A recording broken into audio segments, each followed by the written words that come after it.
تو گھر والوں نے تو مطلب والدین نے، ماں نے، بھائیوں نے سمجھا کہ یار یہ کوئی کسی نے جادو شادو کر دیا ہے، بندہ فارغ ہو گیا. لیکن ابھی جو تازہ ترین انہوں نے صورتحال بتائی ہے وہ یہ ہے کہ ان کی اہلیہ بھی اب یہ سمجھتی ہیں کہ اس آدمی کے ساتھ گزارا نہیں ہے. ٹھیک ہے، تو اب وہ بہرحال مجھے پتہ ہے کہ انہوں نے سٹینڈ لینا ہے، تو ہو سکتا ہے، پتہ نہیں اب رشتہ چلے گا یا نہیں چلے گا. سمجھ آئی؟ تو اقامت دین میں تو پھر یہ سارے پاپڑ بیلنے پڑتے ہیں. یہ ہیں وہ مشکلات جب کسی ایک آدمی جو ایکٹیوسٹ ہوتا ہے نا، جو کمپرومائز نہیں کرتا باطل نظام کے ساتھ، جب وہ ان مشکلات کو دیکھتا ہے تو اس کے مقابلے میں بہتر سمجھتا ہے کہ بم باندھ کے پھٹ جائے. حالانکہ یہ زیادہ مشکل کام ہے، یہ روز مرنے کا کام ہے. یہ دیکھتے انگاروں پہ لیٹنا ہے یا نہیں ہے، لیکن یہ کہ روز کلیجے کے اوپر دیکھتے انگارے رکھے جاتے ہیں، نظر نہیں آتے کسی کو. روز جینا ہے اور روز مرنا ہے. اب یہاں ایک بات کہی گئی ہے کہ اگر آپ کو ایک دفعہ سمجھ آ گئی تو اس کا یہ مطلب نہیں کہ آپ رائٹ ڈائریکشن میں ہمیشہ چلتے رہو گے. سمجھ آنے کے بعد استقامت. ان الذین قالوا ربنا اللہ ثم استقاموا، پھر اس پر ڈٹ گئے، ساری زندگی ڈٹے رہے، ان پر فرشتے اترتے ہیں. یہ اللہ کے ولی ہیں، یہ اولیاء اللہ ہیں، یہ انصار اللہ ہیں، یہ سچے ولی ہیں. وہ ہوتے ہیں نا کسی پر نظر کرم، ان پر نظر کرم ہے، ان پر فیض جاری ہے، یہ فیض یافتہ ہیں، یہ منعم علیہم ہیں، جن پر اللہ کا انعام ہے. ان کی انگلی اللہ نے پکڑی ہوئی ہے، ان کو اللہ گمراہ نہیں ہونے دے گا، انہیں منزل مراد تک پہنچائے گا. یہ غلطی کرنے بھی لگیں گے تو اللہ فوراً ان کو متنبع کر دے گا یا تھپڑ مارے گا، سیدھا کر دے گا، ان کو ادھر ادھر نہیں جانے دے گا. یہ جو آزمائش آتی ہے یہ اسی لیے آتی ہے نا.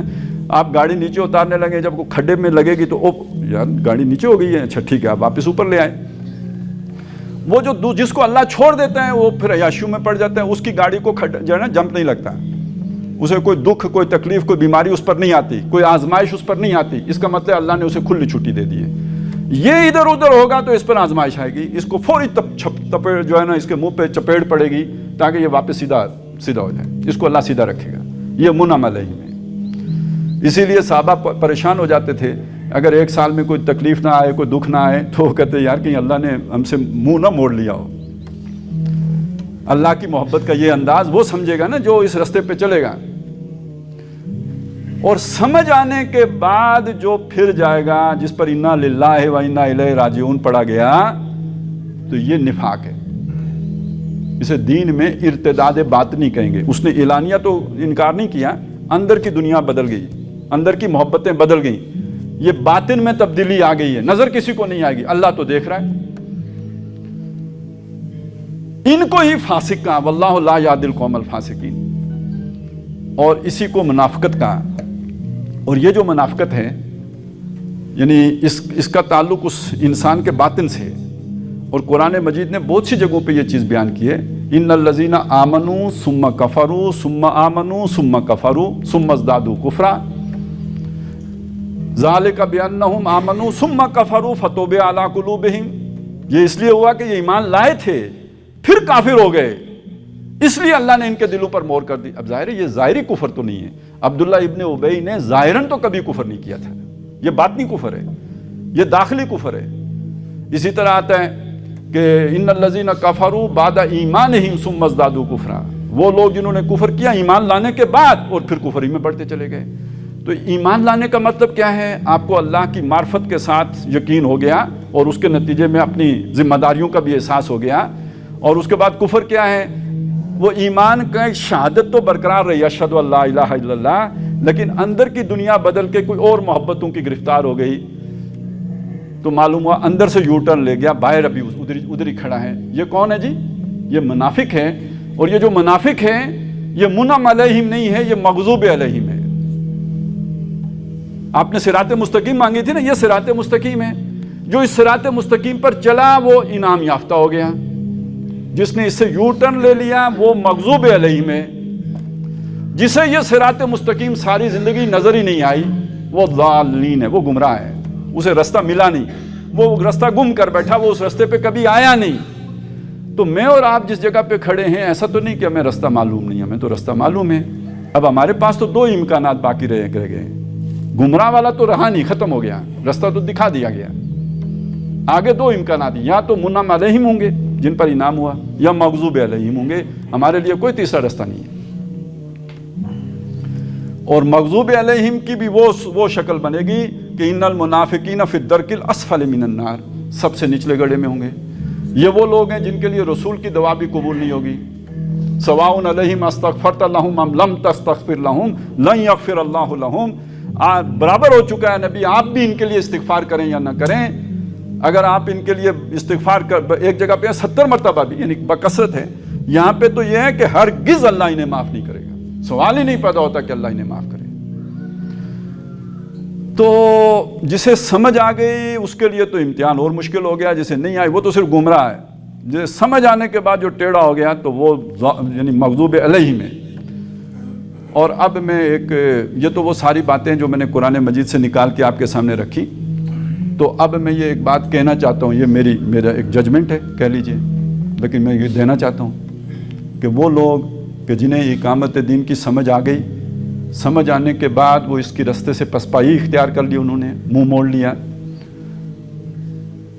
اس کے بعد اگر انہوں نے کچھ نہیں بھی کیا تب بھی وہ بہت بڑے, جیسے میں نے کہا مغضوب علیہم ہے. لیکن خاص طور پر وہ کہ جنہوں نے اپنی اس بزدلی کو, اپنی اس کم ہمتی کو, اپنی اس بے دینی کو چھپانے کے لیے تعبیر کی غلطیاں لکھی, یعنی اس کو غلط ثابت کیا. یہ تصور ہی غلط ہے. جنہوں نے اسے جو ہے رد کرنے کی اور ہرانے کی اور ناکام بنانے کی اور اپنے استدلال سے کاؤنٹر اس کے لیے جو ہے وہ دلائل لے کر آئے, کاؤنٹر نیریٹو لے کے آئے. یہ بے دینی نہیں ہے, یہ بے دینی نہیں ہے, کیونکہ دین میں نے آپ کو سمجھا دیا کیا ہے. جو اس تصوری کو نہ مانے وہ بے دین ہے, لیکن جو اس تصور کو رد کرنے کے لیے کتابیں لکھے اور ساری زندگی کھپائے, یہ تو طاغوت کے اصل ایجنٹ ہیں. یہ دجال ہیں جو دینی روپ میں آپ کو نظر آتے ہیں. تو ان سے تو بہت دور رہنے کی ضرورت ہے. ان کے ہاں آپ کو علم نہیں ملے گا, زخرف القول ملے گا. ان کے ہاں آپ کو علم نہیں ملے گا بلکہ یہ کہ بے دینی ملے گی. لیکن یہ کہ جو دنیا کی طرف رغبت کر لے, شادی کے بعد مال و اسباب, بیٹے مجبور کر دیں, ان کا اچھا مستقبل مجبور کر دے, تو اس کو پھر ایسے ہی دانشوروں کا کاؤنٹر نیریٹو اچھا لگتا ہے. یار مودودی صاحب کو کچھ مسئلہ ہو گیا تھا, لگتا ہے کہ یہ لوگ جو ہے مجنون قسم کے لوگ تھے تو انہوں نے اس طرح کی دیوانوں والی باتیں لکھ دی ہیں.